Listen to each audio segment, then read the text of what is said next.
두 가지가 좀 문제였던 것 같은데요. 이제 첫 번째는 당연히 공매도 재개에 대한 좀 공포가 있었고요. 특히 이제 대차장고 많은 기업들이 또 공매도에 직접적으로 노출될 수 있다는 생각들도 많이 하고, 그래서 우리나라는 그 공매도 타겟이 되는 기업들이 좀 정해져 있잖아요. 그런 기업들에 대해서 이제 좀 수급도 안 좋았고요. 두 번째는 뭐 트럼프가 계속 관세 이야기 하니까, 특히 4월 2일 날 이제 상호 관세 이야기 나오면서 특히 자동차가 그 25% 관세 부과받게 되니까, 특히 우리나라 현대차가 미국에 수십조 투자하겠다고 밝혔는데도 그렇게 대규모 관세를 때리는 걸 보면서 아, 이게 뭐 저 사람은 아이덴티티다. 관세를 우리가 안 두들겨 맞고 미국에서 장사할 수는 없게 됐다라는 걸 많이 느낀 것 같아요. 그러니까 이제 약간 절망감도 있고 그 답답함이 시장에 많이 반영되지 않았나 생각합니다. 공매도도 똑같이 이제 그 레버리지 투자의 일종이라고 보시면 되겠고요. 그래서 이제 레버리지를 쓴다라는 건 어떤 주식이나 이런 것들을 자기가 가지고 있는 걸 내다 파는 거는 공매도가 아니고 그냥 매도고요. 자기가 이제 없는 주식들 다 팔아버리고 난 다음에 없는데도 팔고 싶으면 빌려서 팔면 되겠죠. 그래서 다른 뭐 기금이나 또는 증권회사나 아무튼 비유동되는 지분들을 빌려서 주식을 빌려와가지고 그걸 이자를 내고 빌려오겠죠. 그러니까 차입이에요, 벌써.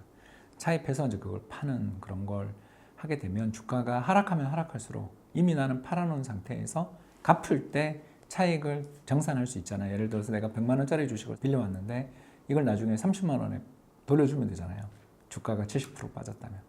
그 과정에서 자기 돈이 또 담보대출 이런 걸 통해서 아무튼 레버리지를 썼다라면 그 수익은 더욱더 커지지 않겠습니까? 그래서 주가가 하락하면 하락할수록 이익을 볼 수 있는 포지션이 바로 공매도라고 보실 수 있죠. 니콜라 사례를 생각하시면 됩니다. 전기차 회사 이제 니콜라가 전부 다 이제 차세대 최고의 기업이 될 것이다라고 생각해서 우리나라 한화그룹 비롯해서 많은 재벌들이 그 회사에 투자를 했는데 알고 봤더니 제대로 차를 만들지도 못한 상태에서 언덕에서 차를 굴린다든가 하는 식으로 해서 광고를 다 찍고 그런 식으로 부풀렸다라는 걸 힌덴버그 리서치라는 공매도 세력이 보고서를 발간하고 공매도를 했는데 그게 사실로 밝혀져서 실제로 그 CEO가 감옥 가거나 뭐 그런 파면당하는 일을 겪었거든요.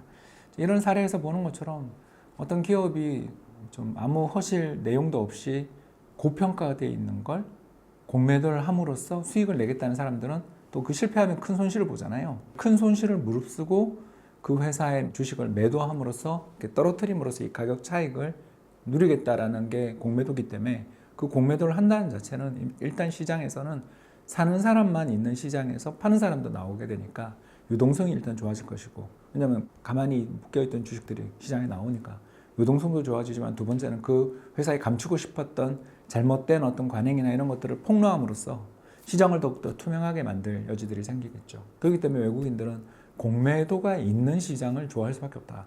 왜냐하면 자기들이 투자를 함에 있어서 매수 보고서, 애널리스트들의 매수 보고서만 보다가 공매도 세력의 매도 보고서를 보잖아요.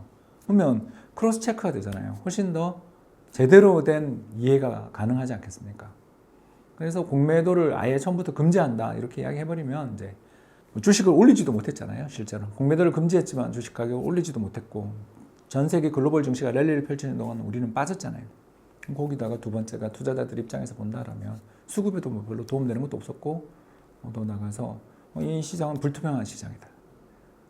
이걸 못하게 한다니 무슨 말이야 이게? 이거 시장 맞아? 이런 평가를 받게 되면서 외국인이 이제 계속 판 거고, 우리나라는 주식시장이 U자 주식시장이다. 제가 몇 번 이야기했던 것 같은데 이렇게 항아리 모양의 주식시장을 갖고 있는데 저평가되어 있는 PBR이 0.1배, 0.2배짜리 주식이 엄청 많고 오른쪽에는 PBR 10배, 20배짜리 주식이 엄청나게 많은 이런 항아리 모양의 시장이고, 시장에서 실제로 우리나라 평균 주가 PBR은 0.8배, 0.9배라는데 그 주식들은 상대적으로 그렇게 많지 않은 이런 항아리형 주식을 가지고 있는 거죠. 이 항아리형 주식에서 이제 타겟이 되는 건 당연히 고 PBR. PBR이 우리나라 주식시장 평균에 비해서 한 10배, 20배 이상 높은 기업들이 우리나라 많거든요. 그런 기업들이 높은 평가를 받는 이유는 높은 성장성 때문인데 그 성장성이라는 게 과대평가됐다고 생각되면 공매도 세력은 매도하는 거죠. 바이오 주식들이 전통적인 타겟이죠. 왜 그러냐 하면 이제 회계 분식 문제도 회계 조작 이슈가 있었고, 더 나가서 미래 성장 가능성들에 대해서 엄청나게 높게 평가를 하고 있는 거에서 이제 시장은 밸류에이션을 주는 거고, 그거에 대해서 선진국 기업들은 우리나라 기업들을 좀 그런 부분을 낮춰보잖아요. 그런 게 좀 있죠. 그러니까 속상하지만 뭐 전통적으로 바이오를 엄청 싫어해요, 외국인은. 2차 전지는 힘들다고 보지만 바이오는 저도 모르죠. 왜냐하면 바이오는 갑툭튀가 가능한 곳이잖아요. 그래서 희망을 가지고 투자자들이 많이 가고 계시는 거고, 뭐 이번에 HLB가 고생하고 있지만, 뭐 인보사가 또 고생하고 있지만, 그래도 뭐 저력 있는 기업들은 또 잘 될 가능성도 있잖아요. 그 중에 또 어디가 될지도 모르는 거고.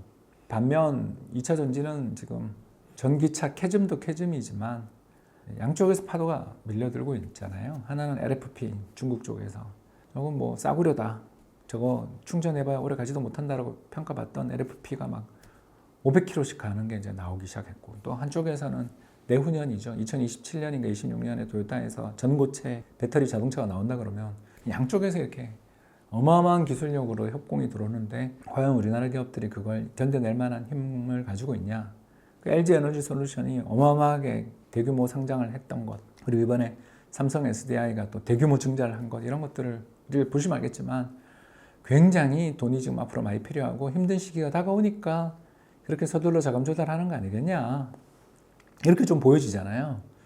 그러니까 당분간은 이제 공급 과잉 리스크도 있고 좀 답답하죠. 펀더멘탈 말고는 답이 없죠. 펀더멘탈 말고는 답이 없죠. 왜냐하면 공매도가 들어올 때 그 기업이 할 수 있는 가장 최고의 방법이 뭐냐면 자사주 사서 소각해버리면 공매도 세력들을 박살을 낼 수 있잖아요. 근데 왜 안 하냐?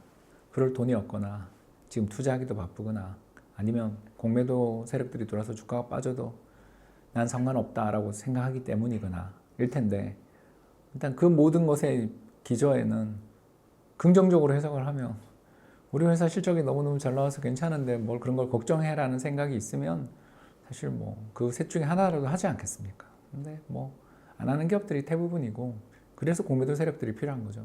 공매도가 들어와서 주가 빠지는데도 어떤 조치도 없고 실적도 잘 안 나오고 그러면 그건 공매도 세력이 맞은 거죠.